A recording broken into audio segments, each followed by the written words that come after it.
Well said. So work on your goals. Here's step 2. Write your goals down. That's so important. I teach my staff around the world, put your goals in your journal.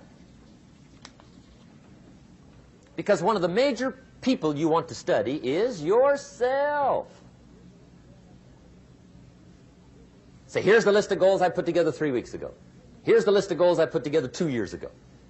Here's some of the changes I made, rearrangement of my priorities.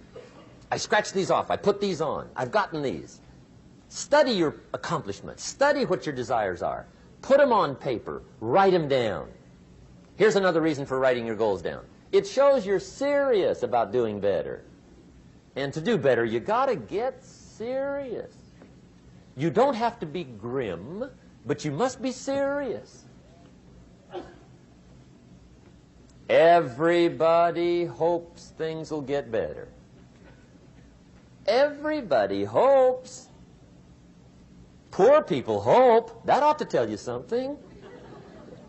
It means the future does not get better by hope. It gets better by plan.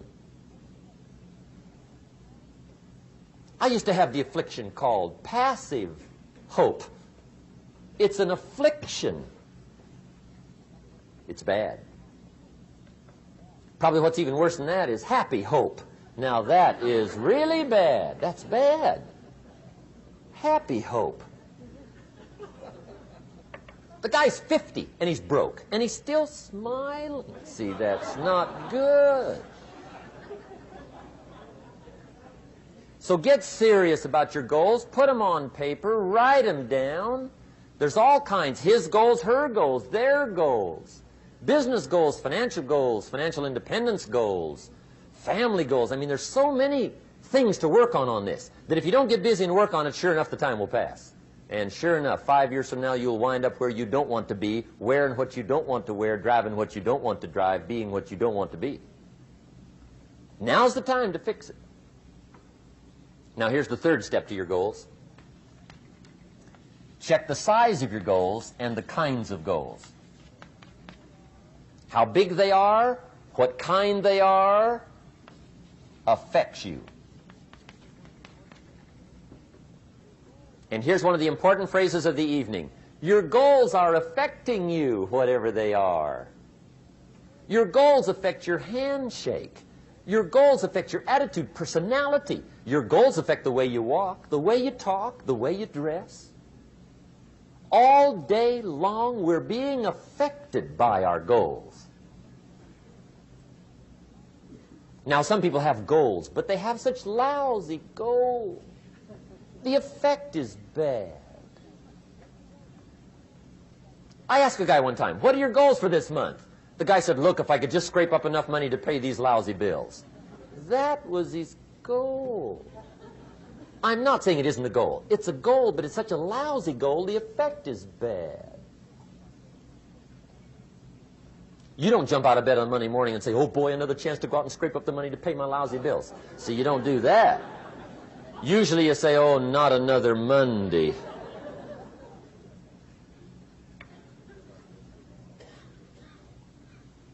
And some people have so given up on life, they have joined the thank God it's Friday club. How sad. Surely those are the same people, when life is over for them, will say, thank God it's over. Let me give you a Bible philosophy that teaches how to get whatever you want. That's the title of the next set of notes. How to get whatever you want. From the Bible. Now again, I'm an amateur when it comes to the Bible. I'm not a pro. But this I can quote, and I think that'll be sufficient. How to get whatever you want. Here's what it says if you're ready. It says, ask,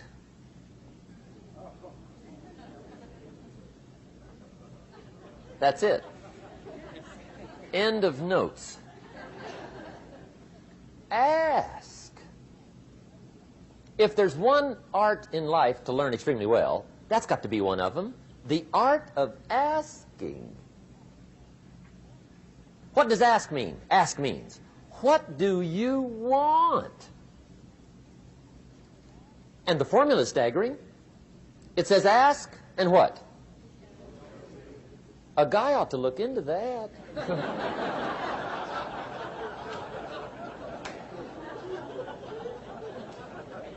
He says, yeah, but you work where I work by the time you struggle home.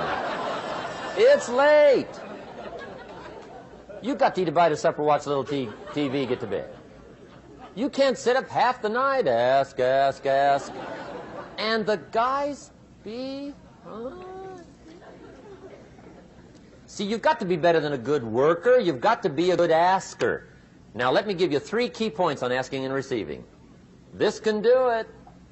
Number 1, asking is the beginning of receiving. Asking starts a unique process, mental and emotional. I don't even know how it works. All I know is it works. It's like pushing a button and all this machinery starts working. I don't know how. It just works. There's a lot of things you don't need to know how. Just work them.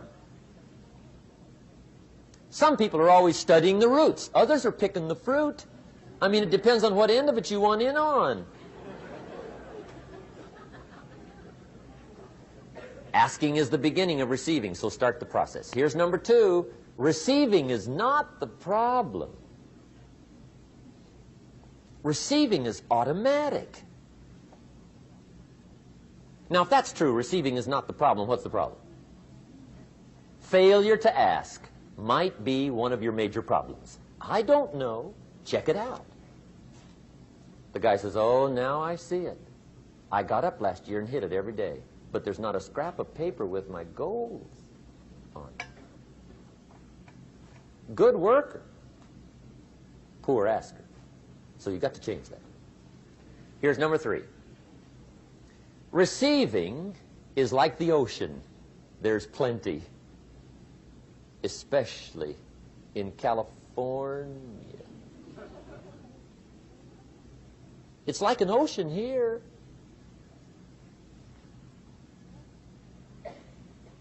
Success is not in short supply. It isn't rationed, and you stepped up to the window and it was all gone. No, no, no. It's like an ocean here. Now, if that's true, what's the problem? Well, some people go to the ocean with a teaspoon. Have you got the picture? See, what you want to do in view of the size of the ocean is trade your teaspoon for at least a bucket, and you'll look better down at the ocean. Kids won't make fun of you, right? Okay. Now, there's 2 ways to ask, and we'll wrap up goal setting. 2 ways. Here's number 1. Ask with intelligence. It didn't say ask intelligently, but I'm sure it meant that. Don't mumble. You don't get anything by mumbling. Be clear. Be specific. Intelligent asking means how wide, how high, how soon, when, what size, what color, how much. Define what you want and describe what you want. That's powerful. In the weekend seminar we teach, goals become like a magnet. They pull you that direction. And the better you describe them, the more they pull. So ask intelligently. Here's number 2. Ask with faith. That's the childish part of the equation. Believe you can get what you want like a child. Not an adult. Adults are too skeptical. So the formula really reads, make plans like an adult and believe in them like a child. And the most incredible things will happen. Just try it for 90 days. Just try it. You can always go back to the old ways. Just try it, just 90 days, 90 days. Now here's the last qualifying phrase on goal setting, as we promised to qualify everything. And it simply goes like this. Remember, you won't get everything you want. And we've already studied the reason for that. Simply, sometimes it hails on your crop and rains on your parade. It's that kind of planet. So you won't get everything you want, but if you will work this goal-setting formula, you can get plenty for wealth and happiness. Okay, that's goal setting. We use it around the world. We recommend it. Now, maybe it won't work as well for you as it has for me. I don't know. Maybe not. But what if it did? You got to try. Okay. Here's the last subject, the day that turns your life around. Let me just quickly give you a list of 4 emotions that can change your life in one day. Emotions are powerful. Sometimes it doesn't take much to alter your whole life direction.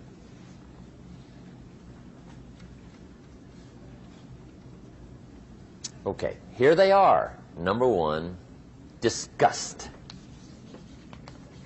Powerful emotion.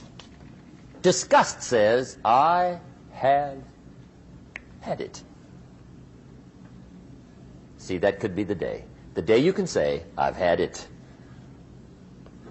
And whether you've had it with something small or something major, the day you can say, I've had it, may not be the day it ends, but the day it begins. That's what I said when that little Girl Scout left my door when I'm 25. I give her the big lie, she leaves, I say, I don't want to live like this anymore. I've had it with lying and being broke. Powerful day. The man's finally had it with mediocrity. He's had it with being a loser. He's finally had it with those awful sick feelings inside, knowing his wife is at the grocery store looking at 2 cans of beans, one marked 37 cents, one marked 39 cents. And the guy sick inside knows his wife's going to buy the 37-cent can, and she doesn't even like the brand. Do you know why she's going to buy the 37-cent can? To save 2 cents. The guy sick inside finally says, I've had it. Being on my knees in the dust looking for pennies, we're not living like this anymore.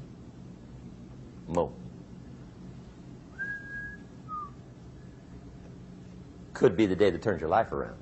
The day you can say, I've had it. He walks into his closet and rips everything in it to shreds and says, I've worn this embarrassing stuff for the last time. And not only will I never wear it again, no one else will ever wear it again. Commit an act that says, I've had it. Powerful. Here's the next one. Decision. And decision-making is powerful. And it's emotional. That's those knots in the pit of your stomach, right? Waking up in the middle of the night in a cold sweat, trying to decide. We sometimes call it inner civil war. What shall I do? Well, for progress, you must decide. The best advice I can give you came from a wealthy friend of mine who said, if it's easy, do it easy. If it's hard, do it hard. Just get it done. If you went home tonight and in the next few days cleaned up a whole list of decisions, that might furnish enough inspiration for the next 10 years. I found this out many times after you've decided. Getting on with it is easier than deciding. Sometimes decision is the toughest part. Here's the next emotion, desire, wanting to bad enough. And I don't know how to tell you to want to. That's something you've got to come up with. There's 2 things I know about desire. Number 1, it comes from inside, not outside. You don't send off for it. Number 2, I know desire can be triggered by something. Who knows what it might be? Sometimes desire waits and sleeps for something to happen. Maybe it's a book. Maybe it's a song. Maybe it's a sermon, maybe it's a lecture, a seminar, maybe it's the conversation of a friend, a happening, an event. Who knows? The best advice I can give you is what I give my staff. It goes like this: welcome every human experience. You never know which one is going to turn it all on. Even the bad experiences. Sometimes from the bitterest experience comes the greatest awakening. So let down the barriers, take down the walls. The same wall that keeps out disappointment keeps out happiness. Let life touch you. Don't let it kill you, but let it touch you. Here's the last one. This one's powerful. Resolve. Resolve says, I will. Two of the most powerful words in the language. I will. Benjamin Disraeli once said, nothing can resist a human will that will stake even its existence on the extent of its purpose. Shortly put, I'll do it or die. See, that's powerful. That could be the day that turns your life around. The world has a strange way of stepping aside when somebody says, I'll do it or die. The man says, I will climb the mountain. They've told me it's too high, it's too far, it's too rocky, it's too difficult, it's never been done before, but it's my mountain, I will climb it. Pretty soon you'll see me waving from the top. Or dead on the side, because I ain't coming back.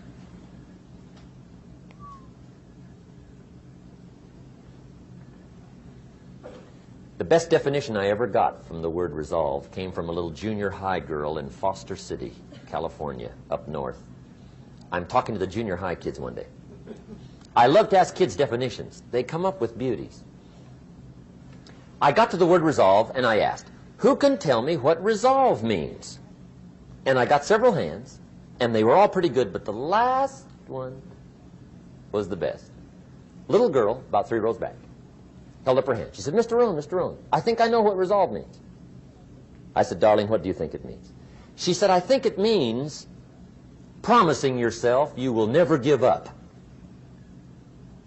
I said, that's it. Webster, stand aside. That is the definition. Promise yourself you will never give up. I asked the kids, how long should a baby try to learn how to walk? How long? How long would you give your average baby before you shut him off? How long? See, any mother in the world would say, you're crazy. My baby's going to keep trying until it learns how to walk. What a magic formula. Now let me show you what triggers all emotions into activity that brings results. And results is the name of the game. Here it is. Action. Finally, you must do something about how you feel. Jesus, the master teacher, said, don't just be listeners, be doers. The world admires the doers.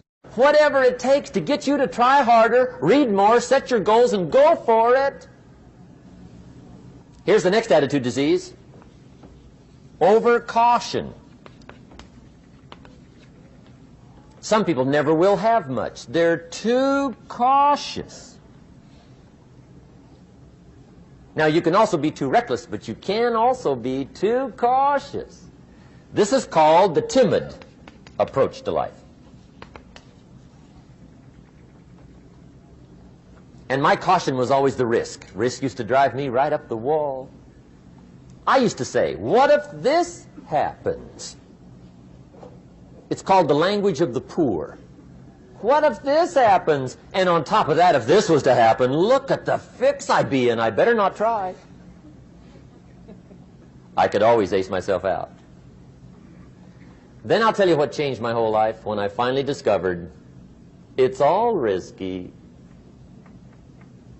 The minute you were born, it got risky. If you think trying is risky, wait till they hand you the bill for not trying. If you think investing is risky, wait till you get the tab for not investing. See, it's all risky. Getting married is risky. Having children is risky. Going into business is risky. Investing your money is risky. It's all risky. I'll tell you how risky life is. You're not going to get out alive. That's risky. The Englishman says, well, if that's the way it's going to work out, let's give it a go. Right, that's what it's for. Give it a go.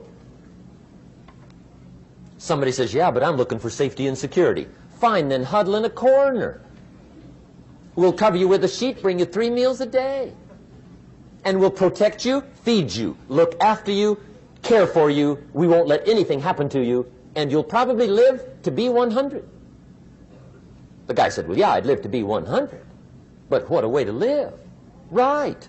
What a way to live, safe and secure. Don't ask for security. Ask for adventure. Better to live 30 years full of adventure than 100 years safe in the corner. And see, it's not important how long you live. What's important is how you live.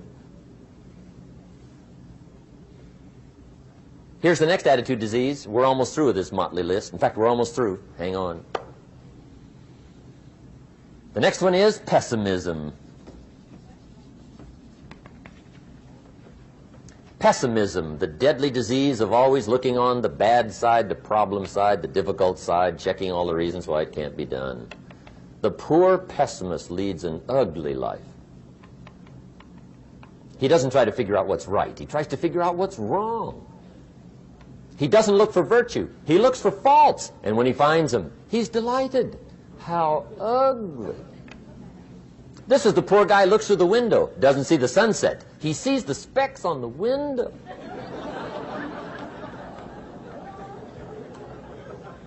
And this is the poor guy, right, who rushes up, takes such leave of his senses. This guy rushes up and he says, I've got 5 good reasons why it won't work. He's so dumb he doesn't know all he needs 1. He's got 5.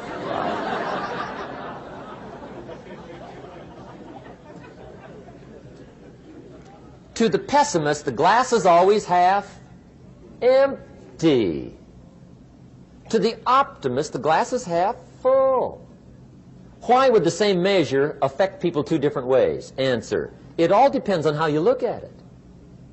Our lives are mostly affected by the way we think things are, not the way they are. The way we think they are affects us most. There's a subject we don't have time to get into tonight called better thinking habits. One of the major things Shove taught me when I met him, he said, poor thinking habits keeps most people poor. Not poor working habits. Most people work hard, but they don't think hard. And Shove taught me that the mind is like a factory, a mental factory. And whatever you think about all day long pours ingredients into this mental factory. And that's what builds the economic, social, financial fabric of your life. He quoted me a Bible phrase that says, as you think, so you become. How awesome. When he talked about poor thinking habits, he had me. I used to start the day reading the morning newspaper. I mean, you can believe that or not. I'd get a cup of coffee and read the paper. I'd load up on wars and riots and murders and stabbings and killings and bank robberies and muggings and car wrecks and tragedies. I'd even read the back pages. I seem to like that stuff for some weird reason. I'd load up on all that, and then I'd start the day. You can imagine the kind of days I used to have. You walk around on your financial knees. They call you economic peewee.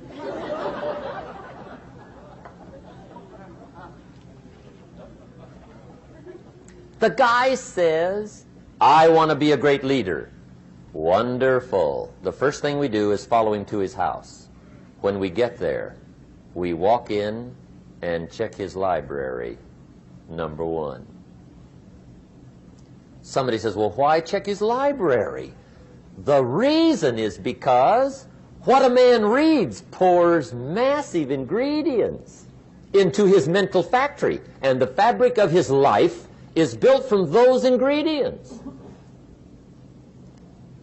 You would not believe what some people have got in their house to read. you would not believe. One of the best dressed up words I know for a lot of it is trash. Can you imagine dumping a barrel of trash into this mental factory every day and coming out with a rich, dynamic, positive life? It can't be done. You might as well try making a cake with cement. The kids back in Danbury, Connecticut, high school, they're asking me questions one day. I'm talking to the kids. Kids got good questions these days. One of them said to me, Mr. Rohn, how do you build the good life? I said, it's simple. It's not easy, but it's simple. Here's how you build anything. Select the right ingredients, keep out the wrong ingredients, and it starts with thought. Everything starts with thought. So you must be wise and careful what you think about, because that starts everything. You got to be wise and careful. I asked the kids, what would happen if somebody dropped sugar in my coffee? They said, well, you'd be okay. I said, what if somebody dropped strychnine in my coffee? They said, well, you'd be dead. I said, correct. Lesson 1. Life is both sugar and strychnine. You got to be careful. I said, what if my worst enemy drops in the sugar? They said, will you be okay? I said, what if my best friend, even by accident, drops in the strychnine? They said, well, you'd be dead. I said, correct. Lesson 2, watch your coffee.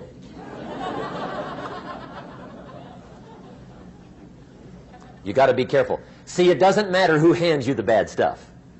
It doesn't matter where you get the bad stuff. It'll still do its damage on your bank account, wherever you get it. Mr. Schoaf gave me one of the greatest phrases when I first met him when he said, Jim, every day stand guard at the door of your mind. How important. Stand guard at the door of your mind. And you decide what goes into your mental factory. Don't let anybody just dump anything they want to in your mental factory, because you've got to live with the results. Okay, here's the last disease, and we're through with this list. In fact, we're almost through. Hang on. The last subject is very brief. The last disease, but this one is deadly. Engage in this one, indulge in it even slightly, and you might as well forget the future, because it's going to forget you. Complaining, crying, whining, griping, a Bible word called murmuring. See, that'll ace your future. Spend 5 minutes complaining, and you have wasted 5. And you may have begun what's known as economic cancer of the bone. Surely they will soon haul you off into a financial desert and there let you choke on the dust of your own regret. I hope I said that well, so you won't forget. It's a deadly disease. If you don't think it's bad, ask the children of Israel of Old Testament fame. Typical of us all, their story just happened to get in the book. Story says, children of Israel were slaves. God performed a series of dazzling miracles and got them out. And now they're heading for the promised land. Remember the story? Heading for the promised land. Tragedy of the story, they never got there. Reason. From day one, they started to complain. They griped about the water. They griped about the weather. They whined and cried and griped about the food. They griped about the leadership. They whined and cried because it was too far, too cold, too hot, too difficult, too miserable. I mean, they whined and cried for years. Finally, God said, I've had it, trip canceled. Or something like that. The story says they died in the desert, never got to the promised land. Which I think means two things. Indulge in this long enough, you get your future canceled. And I guess it also means even God himself can only take so much.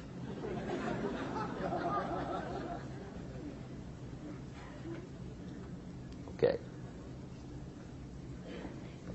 Just be on the lookout of the things that can destroy all the good you start. The war is on.